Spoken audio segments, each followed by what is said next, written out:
Do you think dog food is just about filling their bellies? Think again. Have you ever seen your dog absolutely light up just from the smell of something you're cooking, or how they lock eyes with you the moment you open their food container? Can food help your dog live longer, stay healthier, and feel happier? This video will reveal the difference between food that feeds the body and treats that feed the soul. A secret few dog owners know, but one that can completely change your bond with your pup. Are you ready? Section 1, Rising Grind Meat, a ritual for the soul. You might be surprised to learn this humble extra meal is actually a dog's version of a gourmet dish, not because of the nutrients, but because of the emotions. Rice and ground meat isn't a fancy formula. What's special is you made it. You prepped it, you stood there while your dog smelled it and waited with quiet excitement. That entire process becomes a ritual, where your dog learns patience, calmness, and the joy of waiting. I never feed my dogs when they're overly excited. I wait until they're fully calm, because I don't just want to feed their stomach, I want to nourish stillness, trust, and connection. Don't let a regular meal turn into mindless shoveling. It could be the most heartfelt moment of your day. Does your dog have a favorite homemade dish? Tell me about it. But if you think that's their favorite, wait till you hear about the next one. Section 2. Dry food, simple, minimal, powerful. More ingredients don't always mean better. For dogs, sometimes less is more. The dry food I've stuck with for over 20 years contains just a few basic ingredients: real meat, no additives, no artificial colors.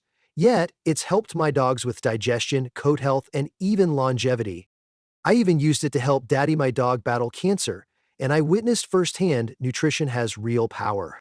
Don't be fooled by flashy packaging. What dogs need isn't wow factor, it's consistency, digestibility, and long-term wellness. What dry food are you using? Drop the name. I'll check the ingredients for you. As for treats, the food for the mind, it's a whole different approach. Section 3. Treats. Engage the nose, release the energy. You'll see your dog go absolutely nuts over a box that isn't even open. Treats don't have to be big, they just have to smell big. Freeze-dried liver, dried fish, peanut butter, a tiny piece can trigger joy and learning. But treats aren't for lazy lounging, they are for interaction, training, and those magical bright eyes, perky ears, wagging tail moments. Don't overdo it. Treats can't replace love, and they can't replace exercise either. Too many can upset their tummy and their mind.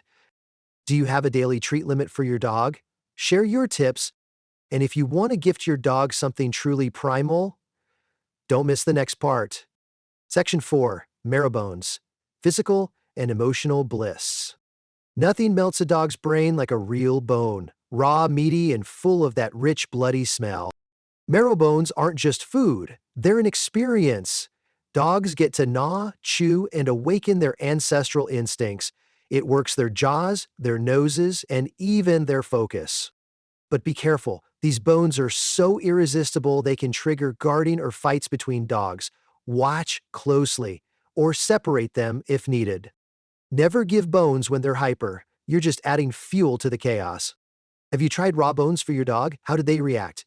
And if you want to stretch that joy without the mess, this next one's for you. Section 5.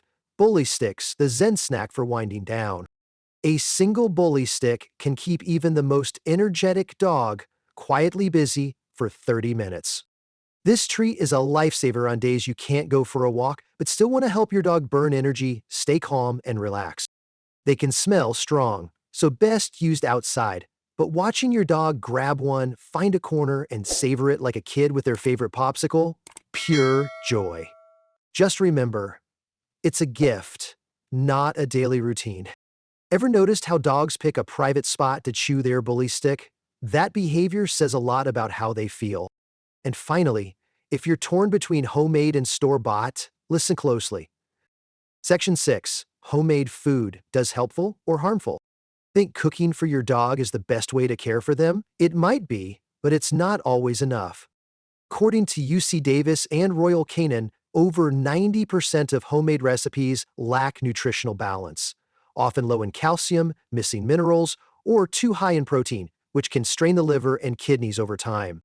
You need at least 6 groups: Protein, carbs, fat, probiotics, vitamins, minerals, meat and rice alone aren't enough. Homemade meals should involve a nutritionist. Otherwise, you're feeding with love, but without the right knowledge. Have you ever tried measuring the nutrients in your homemade meals? Tell me how you did it. But in the end, what matters most isn't the food, it's the bond. Section 7. Food is a love language. A UK survey found that over 70% of dog owners pay more attention to their dog's diet than their own. Why? Because it's not just a meal, it's how we say I love you through flavor, waiting, and daily rituals. Feed with a calm mind, reward with a joyful one. One side is love and trust, the other is fun and joy. What do you feed your dog? But more importantly, what feelings are you sending through that food?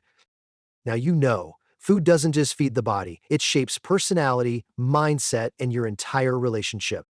Don't treat feeding as a chore. See it as a moment to love and connect. In the next video, I'll show you how to read your dog's mind through how they look at you while eating and why that gaze says everything. What's your dog's favorite treat? Leave a comment. I'd love to know. If this video helps you understand your dog better, stick around, because the journey to better humans, better planet is just beginning.